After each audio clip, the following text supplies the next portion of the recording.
We came out to Colorado, both Dan and I, to go to undergrad, and it was just really shocking to see that there wasn't anything really between fast food and fine dining, and in some cases there wasn't really any fine dining available, whereas in New York there was, ample opportunity on, it seemed like every street corner to get, reasonably good food, reasonable prices, and quick.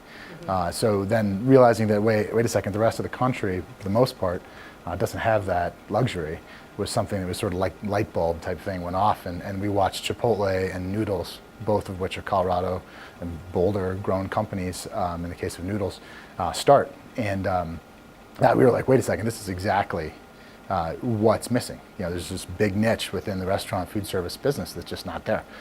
So then we took that one step further and said, well, when I was in business school, we talked a lot back and forth. He was still in New York at the time, he had quit trading on Wall Street and went to formally to get his cooking education. And we kept talking back and forth, well, what are the things that we see in New York that make a lot of sense for the rest of the country, but that aren't available? And one of them was salads and healthier food. And of course that, taken in conjunction with what we saw at the time, this was back in 2001, 2002, of a healthier trend. And I only call it a trend because the trend sort of implies that it's going to come and go. It's more like a ground shift in the way people were eating at the time. And I don't think we were rocket scientists to figure that out. I think it was out there to see. But we said, we think this is something that's going to be around. And of course, the niche that we felt we could fill was salads and just healthier, fast casual food.